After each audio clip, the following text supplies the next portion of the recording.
जय श्री राधा कृष्ण। वैशाख अमावस्या आने वाली है। इस अमावस्या को सतवाई अमावस्या भी कहते हैं। अमावस्या तिथि हमारे पितरों या पूर्वजों को समर्पित होती है। अमावस्या पितृ दोष से मुक्ति पाने और पितरों का श्राद्ध तर्पण आदि करने का सबसे उत्तम दिन होता है। आज इस वीडियो में आपको वैशाख अमावस्या के विषय में चर्चा करते हैं। वैशाख अमावस्या पे पूजा कैसे करें, साल 2025 में अमावस्या कब है, पूजा का शुभ मुहूर्त और कौन से दुर्लभ संयोग बन रहे हैं, साथ ही करने योग्य कार्यों को भी जानेंगे। बहुत सारी जानकारी एक ही वीडियो में मिलेगी, इसलिए प्लीज वीडियो लास्ट तक जरूर देखना। चैनल पर नए हो तो जल्दी से चैनल सब्सक्राइब कर दो। आने वाले व्रत त्योहारों का रिमाइंडर, डेली का पंचांग और राशिफल अपने फोन पर पाने के लिए व्रत लिखकर 9821025751 पर व्हाट्सएप मैसेज करना। वीडियो पसंद आए तो लाइक और शेयर करना भूलना नहीं। अब एक जयकारी के साथ चर्चा शुरू करते हैं। बोला लक्ष्मी नारायण भगवान की जय, वैशाख मास के ठाकुर की जय। देखो, ज्योतिष शास्त्र में अमा का अर्थ है करीब और वस्या का अर्थ है रहना। इसका शाब्दिक अर्थ है करीब रहना। इस तिथि पर चंद्रमा दिखाई नहीं देता, आकाश में पूरी तरह कालिमा छाई होती है। इस तिथि के स्वामी पितर होते हैं। अमावस्या तिथि पर पितृ लोग धरती के करीब होते हैं, जिससे पितरों के निमित्त किए दान, स्नान, तर्पण आदि सीधा पितरों को मिलते हैं। देखो, वैशाख का महीना हिंदू वर्ष का दूसरा महीना होता है। मान्यता है कि इस माह से त्रेता युग की शुरुआत हुई थी। इसी कारण वैशाख अमावस्या का धार्मिक महत्व बहुत अधिक है। वैशाख का महीना हमारे ठाकुर जी का प्रिय है, इसीलिए इसको माधव मास या मधुसूदन मास कहते हैं। इस महीने में ठाकुर जी की, भगवान विष्णु की पूजा करने से हमें हमारे सारे पापों का अंत होता है और मोक्ष मिलता है। अब उसी में वैशाख की अमावस्या और अधिक फलकारी होती है। वैशाख अमावस्या पर हमें स्नान, दान, पूजा जरूर करनी चाहिए। देखो, एक बात समझो, ज्यादातर लोगों के जीवन में परेशानी पितृ दोष की वजह से होती है और अमावस्या तिथि पितरों को समर्पित होती है। इसलिए ही हिंदू धर्म में अमावस्या की तिथि का विशेष महत्व माना गया है। इस दिन स्नान, पूजा और दान करने से पुण्य प्राप्त होता है। वैशाख महीना वैसे ही स्नान दान को समर्पित भगवान विष्णु का प्रिय महीना है। उस पर वैशाख की अमावस्या पर किए गए स्नान दान से हमें कई गुना अधिक फल मिलता है। जो लोग वैसे वैशाख स्नान नहीं कर रहे, उन्हें भी पुण्य तिथियों पर सूर्योदय से पहले स्नान करना ही चाहिए। मान्यता के अनुसार वैशाख माह की अमावस्या के दिन स्नान करने से पापों से मुक्ति मिल जाती है, बीमारी पैदा करने वाले दोष दूर होते हैं और नेगेटिव एनर्जी हमारा पीछा छोड़ देती है। इस दिन दान करने से घर में सुख समृद्धि का वास होता है। वहीं इस दिन पितरों की पूजा करने से पितरों की कृपा मिल जाती है और घर के सारे संकट दूर हो जाते हैं। अब चर्चा करते हैं इस साल कब है वैशाख अमावस्या। तो देखो, साल 2025 में वैशाख अमावस्या 27 अप्रैल को मनाई जाएगी। पंचांग के अनुसार अमावस्या तिथि 27 अप्रैल को सुबह 4:49 से शुरू होगी और 28 अप्रैल को सुबह 1 बजे तक रहेगी। उदय तिथि 27 अप्रैल को होने के कारण अमावस्या इसी दिन मनाई जाएगी। रविवार को अमावस्या तिथि का होना शास्त्रों में शुभ माना जाता है। बस याद रखना, रविवारी अमावस्या में पीपल को जल अर्पित नहीं किया जाता। दक्षिण भारत में अमावस्याई पंचांग का अनुसरण करने वाले वैशाख अमावस्या को शनि जयंती के रूप में मनाते हैं। पर्सनली हम लोग शनि जयंती ज्येष्ठ अमावस्या पे बनाते हैं। वैशाखी अमावस्या हिंदी कैलेंडर की पहली अमावस्या है। वैशाख अमावस्या को सतुवाई अमावस्या भी कहते हैं। इस दिन सत्तू का दान करना चाहिए। धार्मिक मान्यता है कि इस दिन सत्तू का दान करने से सर्प दोष से मुक्ति मिल जाती है। वैशाख अमावस्या के दिन स्नान दान के लिए ब्रह्म मुहूर्त सुबह 4:17 से 5 बजे तक का है। चर मुहूर्त सुबह 7:23 से 9:01 तक है। लाभ मुहूर्त 9:01 से 10:40 तक है। अमृत मुहूर्त 10:40 से दोपहर में 12:19 तक है। स्नान दान का अभिजीत मुहूर्त जो सबसे शुभ मुहूर्त होता है वो सुबह 11:43 AM से दोपहर में 12:45 PM तक है। अच्छा, इस दिन सर्वसिद्ध भी मुहूर्त है जो सुबह 5:44 से पूरा दिन है। वैशाख अमावस्या 2025 पर कई दुर्लभ संयोग बन रहे हैं। वैशाख अमावस्या पर प्रीति योग देर रात तक है। इसके साथ ही सर्वसिद्ध योग का भी निर्माण हो रहा है। इस योग में स्नान दान करके महादेव की पूजा करने से साधक को मनवांछित फल की प्राप्ति होती है। इस साल की वैशाख अमावस्या सर्वसिद्ध योग में है। इस दिन सर्वसिद्ध योग सुबह 5:44 से बन रहा है, जो देर रात 12:38 तक रहेगा।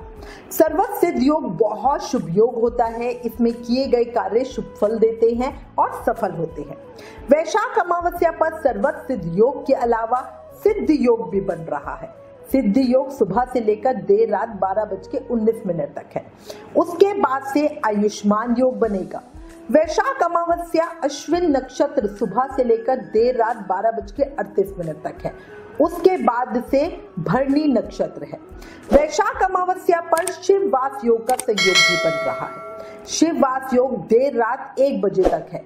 इस दौरान देवों के देव महादेव कैलाश पर जगत की देवी मां पार्वती के साथ विराजमान रहेंगे। शिववास योग में महादेव की पूजा करने से साधक को अक्षय फल मिलता है। इसके अलावा अश्विनी नक्षत्र का संयोग भी बन रहा है। अब चर्चा करते हैं शनि जयंती 2025 की। तो देखो, दक्षिण भारतीय अमावस्यांत कैलेंडर के अनुसार शनि जयंती वैशाख माह की अमावस्या तिथि पर आती है। इस साल वैशाख माह में शनि जयंती 28 अप्रैल 2025 दिन सोमवार को मनाई जाएगी। अच्छा, वहीं दक्षिण भारत की या हमारी बात करूं तो वो हम ज्येष्ठ अमावस्या पे बनाते हैं, जो 27 मई 2025 दिन मंगलवार को शनि जयंती यहाँ पे मनाई जाएगी। उत्तर भारत में शनि जयंती ज्येष्ठ अमावस्या पर ही मान्य होती है और इसी दिन हम वट सावित्री पूजा व्रत भी करते हैं। वैशाख अमावस्या 27 अप्रैल 2025 दिन रविवार की है, पर रविवार को ना तो शनिदेव की पूजा होती है और ना ही पीपल की पूजा होती है।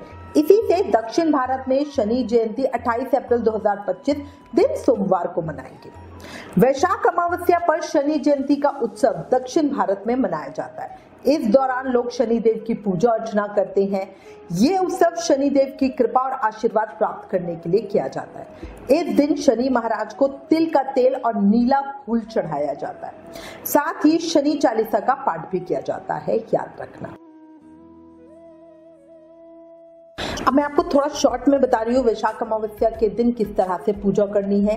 तो देखो, वैशाख अमावस्या के दिन सुबह जल्दी उठकर पवित्र नदी में स्नान करें। यदि नदी में स्नान कर पाना संभव ना हो तो आप घर में ही स्नान के जल में गंगा जल मिलाकर स्नान कर लें।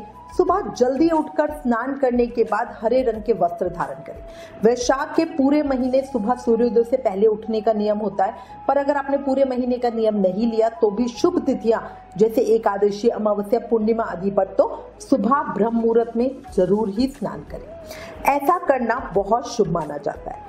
उसके बाद भगवान विष्णु की विधि विधान से पूजा करें और व्रत करने का संकल्प करें। संकल्प के बाद पितरों के नाम से तर्पण करें।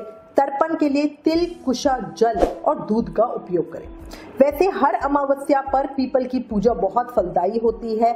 हम पीपल से जुड़े उपाय भी करते हैं, पर इस साल अमावस्या रविवार की है। इसी से पीपल की पूजा, जल अर्पण, दीप दान, पूजा, परिक्रमा, भोग अर्पण कुछ भी नहीं करेंगे, कोई उपाय नहीं करेंगे। अब हमारे पास प्रश्न आता है कि वैशाख अमावस्या पे हमें क्या क्या करना चाहिए, क्या नहीं करना चाहिए। तो देखो, धार्मिक मान्यताओं के अनुसार अमावस्या के दिन पितर धरती पे आते हैं। उनको उम्मीद होती है कि उनके वंश के लोग उन्हें तर्पण, पिंडदान, श्राद्ध, दान आदि से तृप्त करेंगे। जिन लोगों के पितर तृप्त नहीं होते वो उन्हें श्राप देते हैं, जिससे पितृदोष लगता है। इसी वजह से अमावस्या को सुबह स्नान आदि से निवृत्त होकर पितरों के लिए तर्पण करना चाहिए, उनके लिए दान करते हैं ताकि वो तृप्त हो जाए। पितर जब तृप्त होते हैं तो खुश होकर आशीर्वाद देते हैं, जिससे परिवार की तरक्की होती है। अब हम चर्चा करते हैं वैशाख अमावस्या पे क्या क्या करें।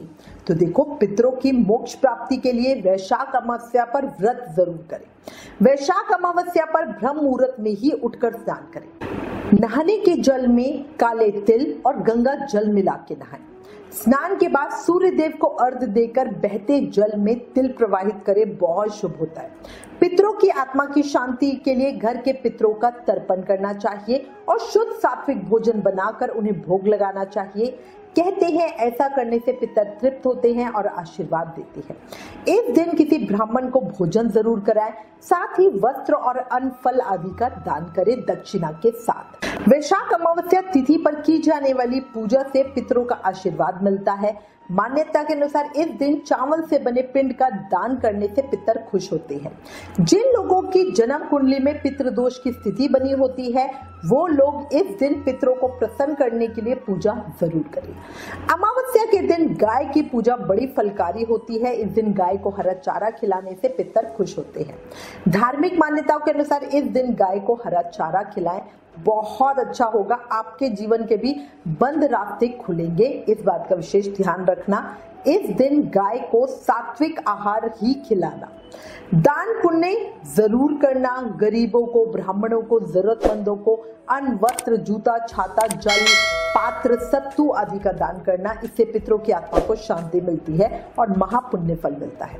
इसके अलावा हनुमान चालीसा या सुंदरकांड का पाठ करना। इस दिन श्री हनुमान जी की पूजा करने से विशेष लाभ मिलता है।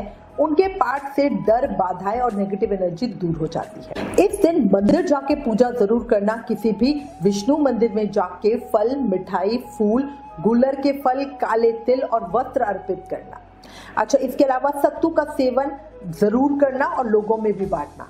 इस दिन सत्तू बनाना और खाना शरीर के लिए ठंडक तो देता ही देता है, मन और आत्मा को भी ठंडा करता है।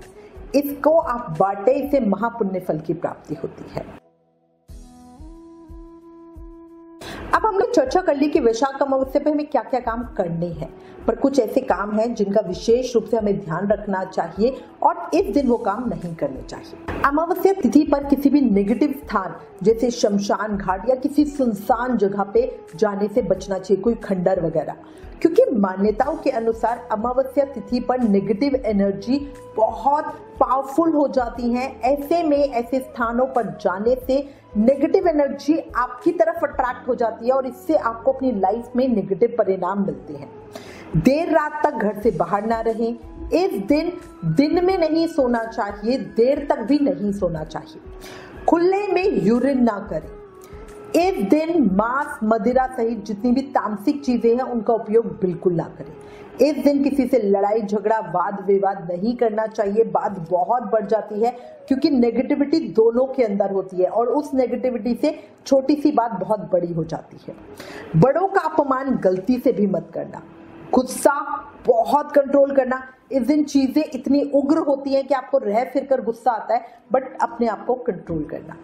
अमावस्या तिथि पर मांगलिक कार्य, शुभ काम या खरीदारी या कोई भी नया काम, नई गाड़ी खरीदना, कोई नया काम शुरू करना बिल्कुल नहीं करना चाहिए। इससे कार्य सफल होने में बहुत डाउट होता है। इसी के साथ इस तिथि पर बाल धोना, नाखून काटना, इनसे बचना चाहिए, नहीं करने चाहिए। अमावस्या के दिन तुलसी के पत्ते तोड़ना भी बिल्कुल मना है। और इसी के साथ मैं उम्मीद करती हूँ इस वीडियो में दी गई जानकारी आपके लिए उपयोगी होगी। इससे रिलेटेड अगर आपके पास कोई भी कमेंट्स या सजेशन है तो प्लीज हमें लिखें। ज्ञान बांटने से बढ़ता है, इसलिए इस वीडियो को ज्यादा से ज्यादा शेयर करें। आप हमें फेसबुक और इंस्टाग्राम पे भी जरूर फॉलो करें। Please like, share and subscribe. Thank you. जय श्री राधा कृष्ण।